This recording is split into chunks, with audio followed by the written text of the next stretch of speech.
Man, what a year for Arkansas sports. A lot of happiness and a lot of triumphs, but a lot of heartbreak. A lot of heartbreak in there too. But remember, as we look back, it only hurts that badly because of how much you loved it. Well, I suppose the logical place to start with all of this would be the beginning. And the first big moment of 2025, how about the men's basketball team's run to the Sweet 16? From starting SEC play 0-5 to taking down Providence and St. John's in the tournament to having a 16-point lead in the Sweet 16 over Texas Tech before the Red Raiders came back in an all-time fashion to end an all-time season in Coach Cal's first year at the helm. From there, it went right into spring sports, though, and the Omahags emerging from hibernation as Dave Van Horn's team punched their ticket to Omaha for the first time since 2022. Now, of course, the Razorbacks were led all season by eventual Golden Spice winner Vahiva Aloy, but the star of Omaha, that was pitcher Gage Wood, who threw a no-hitter and set a new record for strikeouts in a CWS game for good measure with 19. However, the Hogs would come up short of the championship series, falling to LSU, but they did finish the year as a top 4 team. MVPs, though, weren't exclusive to that diamond, as over in softball, Bree Ellis was named the USA Collegiate Player of the Year, batting .457 with 26 home runs and 72 RBI on her walk to the podium to accept that award. Though softball, too, would fall short of their ultimate goal. However, when it comes to spring sports, women's golf would produce a national champion, that being Maria Jose Marin. Now, after the quiet months of summer, fall began, and so too did football. But just 5 games into the season, Sam Pittman was fired, and Bobby Petrino was back as interim head coach, though since he failed to win a game the rest of the way, a new permanent coach was unavoidable. More on that in just a second, though, because while all of that was going on, soccer was out winning their 5th SEC title. However, they too would fall short 2 games into the big dance, that loss coming to Washington. Which finally brings us to that whole new head coaching thing. We end our look back with Ryan Silverfield, who the Hogs hired away from Memphis after he went 50-25 in 6 seasons there. Which brings us to the here and the now. And what that is a present that has a very bright future. And while we may not know exactly what will happen, there's one thing that is certain. No matter the year, the Arkansas fans will always be there to support their Razorbacks.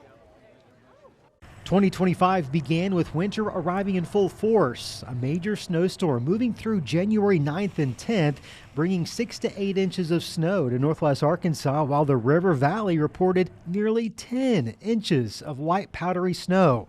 Travel, of course, becoming treacherous, schools closing, daily routines brought to a screeching halt, all as the region dug out from one of the biggest snowfalls of the year. When the week started, a lot of people had tests, but we got this blessing. School got canceled, now everyone's just happy, having a good time, hanging out. February followed with more winter weather impacts and dramatic temperature swings. On the 18th, northwest Arkansas measured more than 7 inches of snow across parts of the area. Meanwhile, the River Valley, seeing slightly warmer temperatures, kept a mixed bag of precipitation.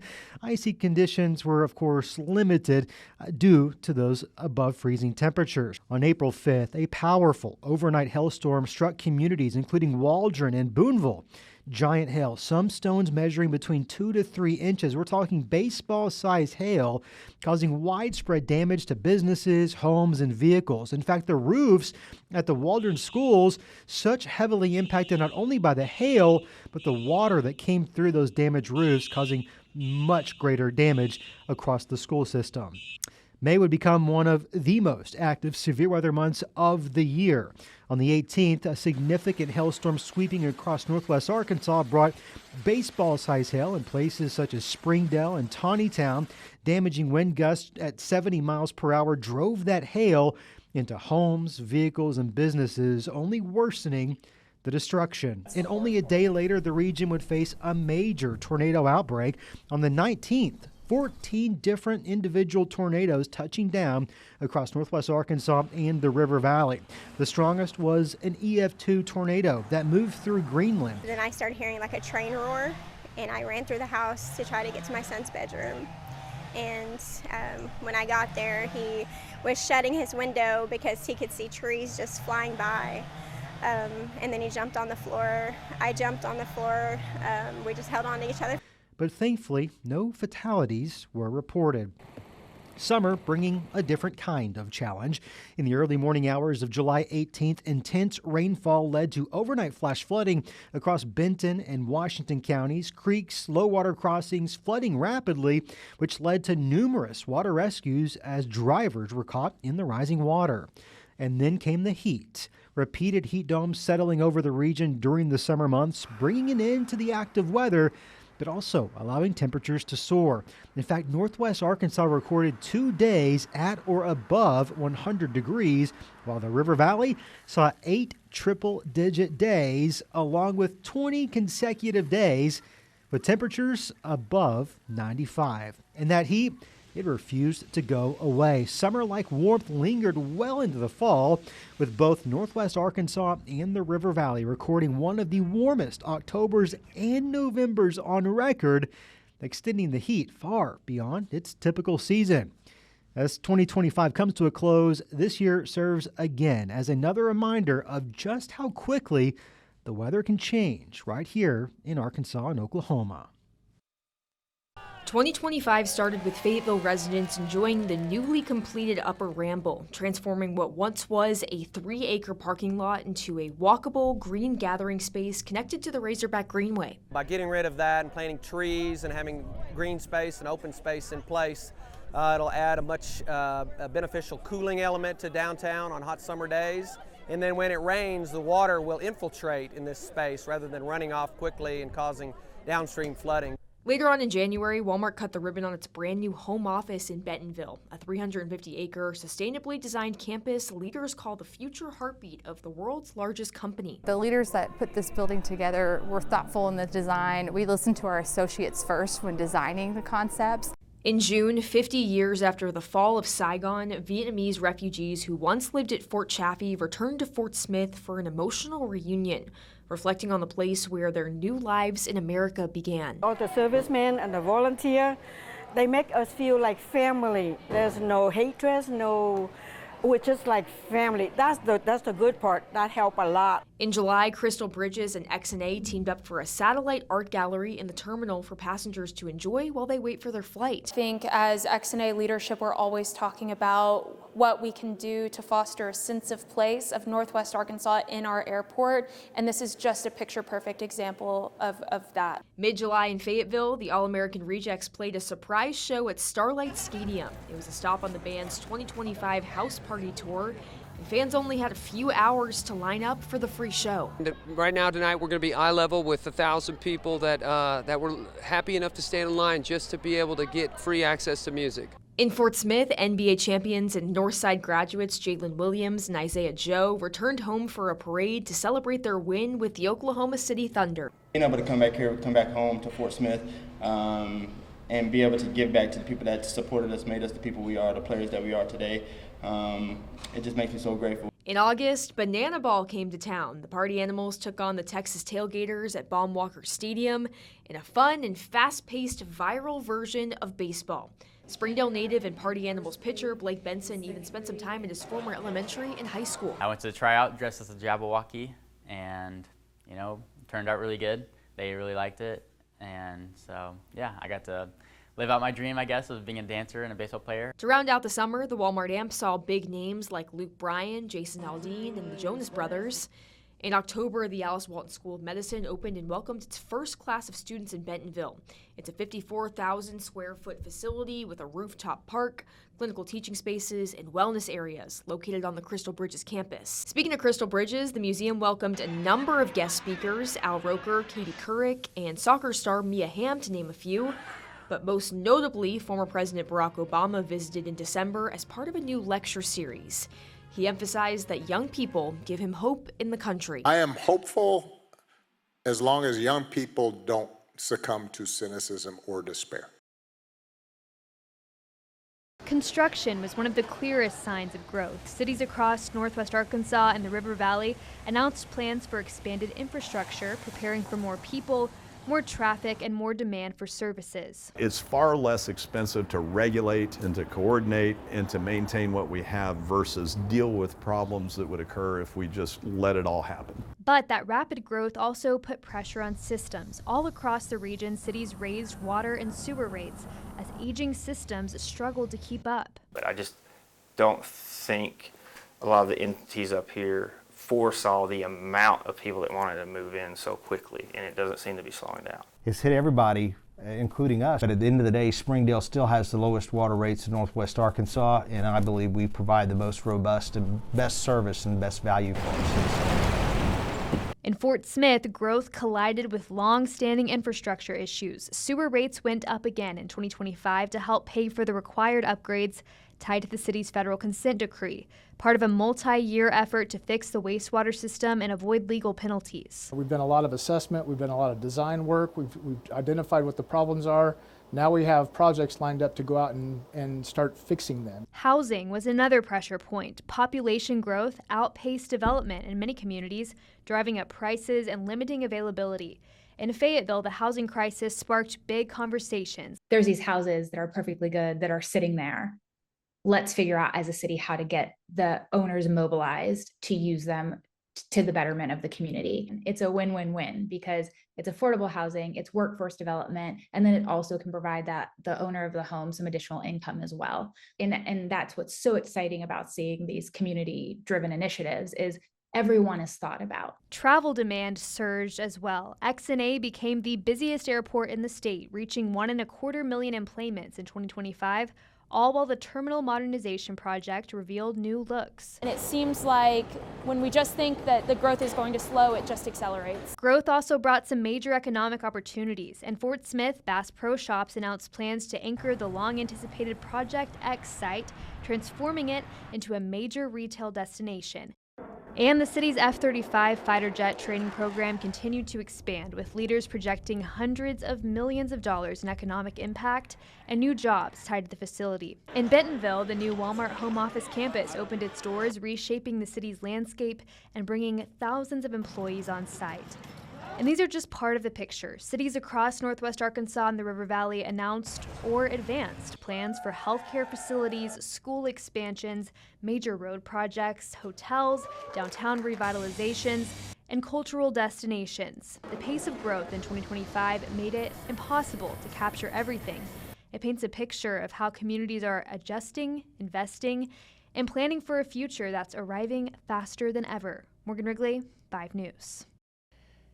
2025 was a big year for investigations across northwest Arkansas and the River Valley, and we're catching up with where some of those cases stand now. Starting in Fort Smith, where 6 police officers were fired after an internal investigation into hazing and misconduct.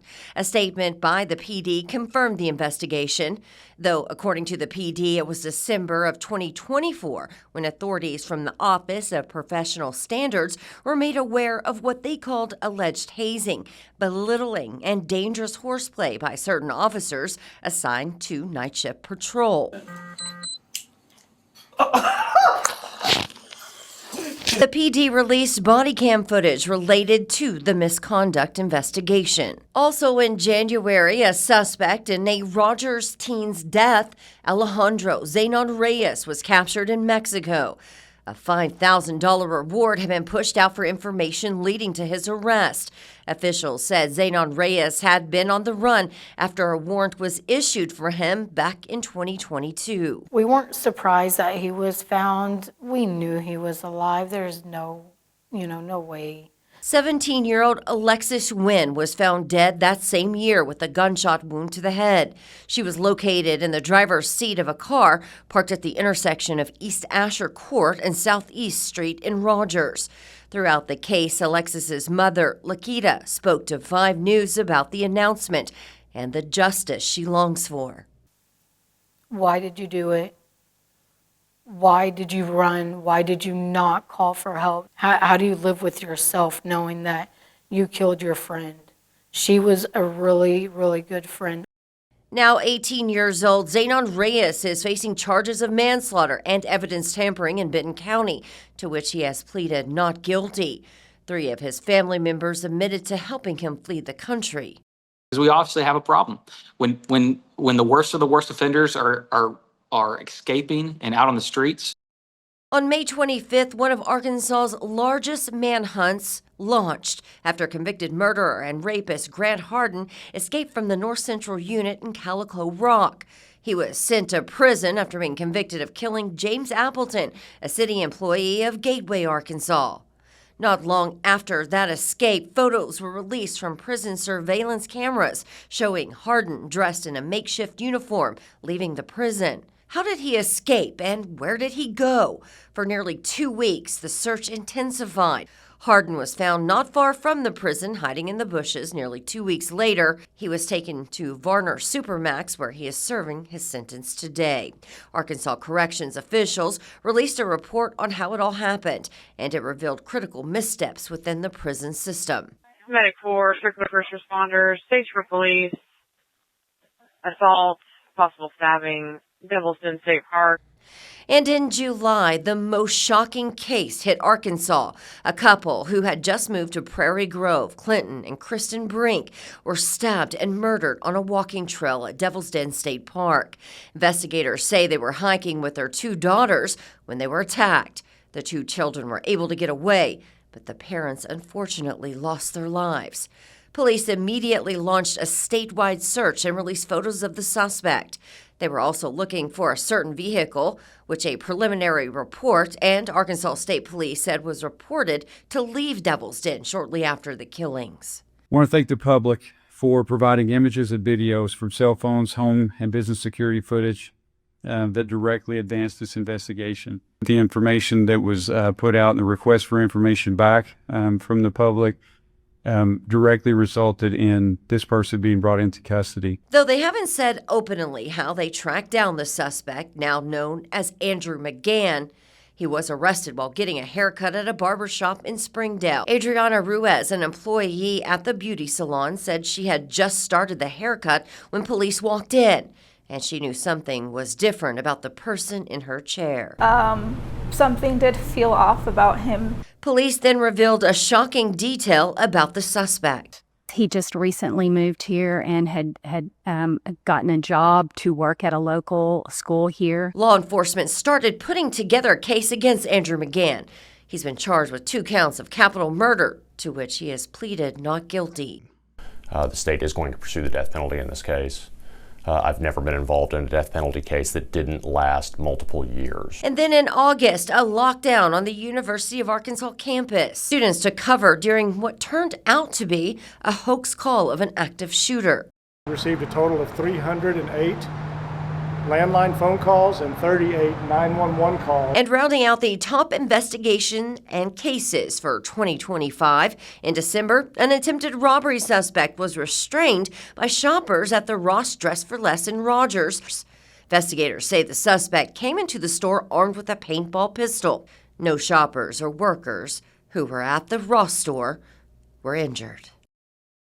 2025 has been a year full of top stories for our area, and now we're looking ahead to 2026. Here are some dates you need to know. Right away in January are hearings into the top crime stories in the natural state. Andrew McGann will have a status hearing on January 15th, and the latest of what's expected to be years of court dates. McGann is accused of killing Kristen and Clinton Brink at Devil's Den State Park in July. The Washington County prosecutor is seeking the death penalty. On January 21st, Amber Waterman will have a motion hearing in Benton County ahead of her planned jury trial beginning April 7th.